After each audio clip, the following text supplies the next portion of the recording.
You started doing the wrong thing from day one. Kenneth Okonkwo slams Tinubu. Of course, from day one, he announced the removal of first subsidy, and then a few days after, he announced floating of the Naira exchange rate. That was the beginning of the whole problem in Nigeria till today.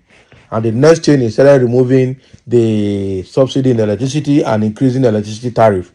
So he caused problem everywhere, and all the problem he has caused, I'm telling you, he just can't fix them anymore. He's just working by impunity.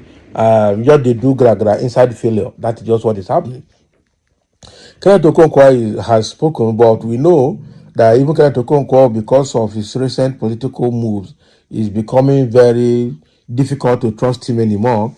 But then, I think what he said is the truth. Everybody knows that Tinubu started on the wrong footing, and he wouldn't accept it. We all know that. And his tribal bigots and those people supporting him also won't support it.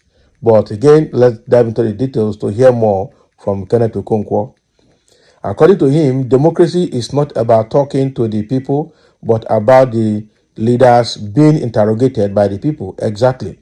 It's not about Tinubu coming to tell us, I feel your pain. I know how you feel. Be patient with us. Sacrifice. Learn to manage. Switch off your light so that you can save electricity bill. It is not about you coming to tell Nigerians what you think you should tell Nigerians or what you think Nigerians wants to hear. But it's about you being interrogated by the people. What is interrogation here? As a president, you are an employee of the people, the citizens, and so you are being paid through the tax of the citizens, and so they have a right to ask you about your performance, and that is interrogation here. But unfortunately, the political leaders in Nigeria and the rest of Africa do not see themselves as servants and employees of the people. They see themselves as lords and the kings over the people. Kenneth Okonkwo, a chieftain of the Labour Party, is no longer a chieftain of the Labour Party, has called out President Bola Ahmed Tinubu. I'm telling you that this guy is no longer a chieftain of the Labour Party, so let's correct that. He accused Tinubu of doing the wrong thing since the first day he was sworn into office. Okonkwo made this statement on Tuesday during an interview on Channels Television while analyzing Tinubu's first media chat. The former Nollywood actor noted that for 19 months, the president has not been able to tell Nigerians what he has been doing. According to him, democracy is not about talking to the people, but about the leaders being interrogated by the people. That is true. It is not about you talking to the people, but about you being interrogated by the people. The Constitution says the participation of the people in their government shall be ensured. The people participate through their representatives, both from the media, both from any policy you want to do, has to be, be interrogated by the people. Democracy is not just about doing what is good for the people, it is also about doing what the people want, he said. So the Nollywood actor or star turned politician specifically blasted Tinubu for shifting blames on the organizers of palliative distribution exercise, which had caused stampedes resulting to death of many Nigerians. Exactly, because Tinubu's response there wasn't correct. So the Labour Party chieftain said the stampede was due to the extreme hunger in the land, and that is true, and not the fault of the organizers, adding that the worth of life in Tinubu's government is now about 5,000 naira and some grains of rice.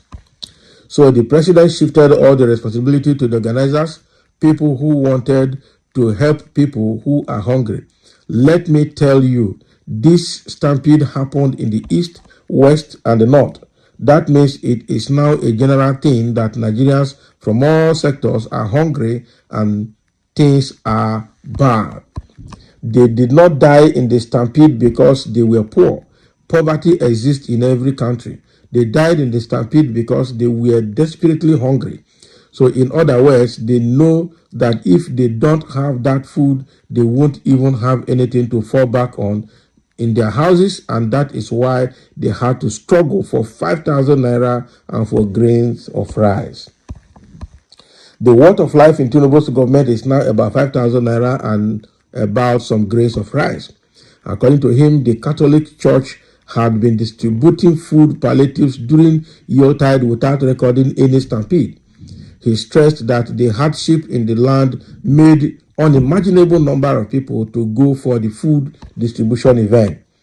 So he added that the people became hopeless on seeing mammoth crowd, which made them to struggle by all means to be beneficiaries of the gesture. According to him, the development is a sign of a failed state, and that is it.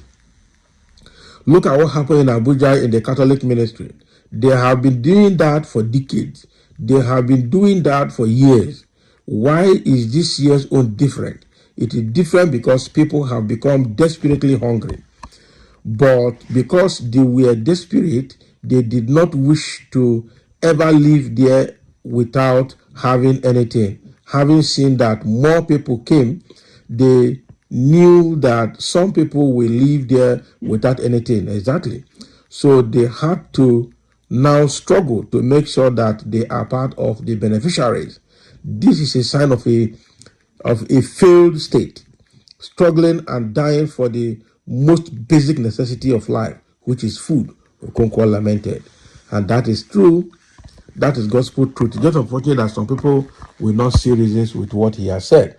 Some people will still blast him saying because he's Igbo. Some people will turn it tribalistic. That is it. And which is very, very bad. That very bad thing that Nigeria had degenerated into. Somebody say you be Igbo, so your opinion is of no importance to me. Can you imagine what somebody is saying here? Is that right? Is that a good statement to make? And why are some people so blinded with useless, gullible thinking when it comes to reality on ground because of ethnicity and religion? That's exactly what we see here. Just because Okonkwo is an Igbo man, so his opinion no longer counts. And meanwhile, the person that is saying this, his life is not anywhere better. He is also suffering in the house. He's also complaining in his closet. He's filled with shame. But when he comes to the public for being blinded with bigotry, he will still say the otherwise. Quite unfortunate. Now, Lodo. And you in your mind, you think you are better, Abi? Exactly. Are you better? Are you better? And somebody says, see who is talking. Can you imagine? See who is talking. It's what you Igbos do all the time. Go and check majority of you Igbos are like that, period. It is so obvious. What now? Are like what? Yeah? Somebody is trying to blast Igbos now because you see they are these guys. If you check this Christmas, I'm telling you, go and take record. You see that Igbos will be the happiest people in Christmas. They will celebrate it the most. You know why? They buy and sell. Let everything skyrocket. You still bring that money to buy. It's how much they imported that they will sell. And you will pay. And they will make profit. It is you that is buying from them that will suffer. That is the problem. These guys will never leave buying and selling because they make money there. That is it. So, anybody that is stabilizing what is happening now, I pity the person because it is unfortunate that life is going this way. So thank you for listening. Let's have your comment about what Kenneth Okonkwo has said concerning Tinubu's statement, pushing the blame of the stampede on the organizers rather than taking responsibility for having a failed state. Quite unfortunate.